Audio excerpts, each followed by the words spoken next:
engine, works closely with his friend Rusty. One day, Sir Topham Hatt came to see him. Rusty tells me you're in need of a change, so I want you to help Toby and Mavis in the quarry. Oh, thank you, sir, said Stepney. Shall I be away long? Just today. But please be careful. It is easy to get lost up there, so be back before dark. We will, said the driver.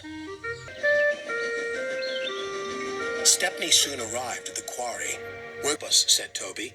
We're glad you're here to help us. Are these my cars? Asked Stepney. Only some of them. There's masses more in the sidings, replied Mavis. The more the merrier. Stepney was really enjoying himself. The dustier he became, the harder he worked. Mavis and Toby were impressed. Then the foreman spoke to his driver. We have a night special to take to the building site at the new branch line. Do you want to pull the train? Yes, please, said the driver. But he should have asked Sir Topham Hatt first. Night came. Be careful, Stepney, advised Toby. I will, and thank you for a lovely day. I do hope I can come back again. The line can be spooky, said Mavis. Thank you for the warning. And with that, Stepney puffed away.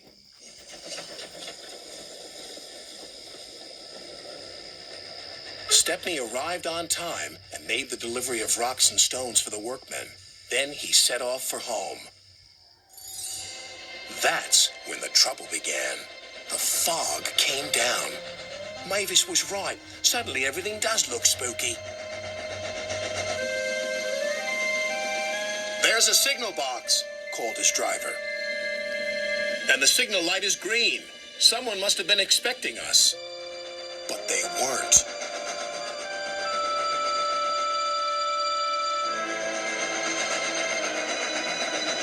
The points had been set in the wrong direction, but Stepney didn't realize this. Home, here we come. Then they approached an unknown area. The driver made a decision. It's best if we rest here until the fog clears. What are those strange sounds? Wondered Stepney. Then the fog slowly lifted. Oh no! We're in the scrap yards! His driver and firemen went for help. Stepney was all alone, but not for long. 2 diesels approached. Got you this time, Stepney. You'll make very fine scrap indeed. Buffer 'em, Bert.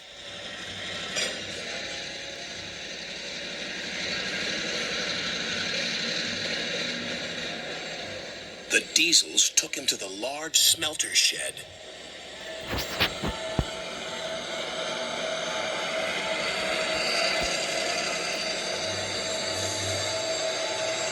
Bye-bye, Stepney. Stepney looked up. Above him was a huge grabber. This engine's not for scrapping. The grabber wasn't listening.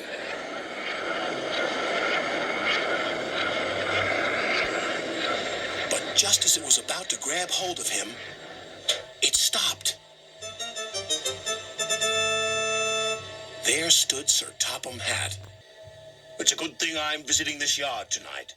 Saving you from scrap is becoming a habit, Stepney. Please stop it. Yes, sir, but I have learned something. What's that? There's no place like home. And that's exactly where you're going now. Bluebells forever.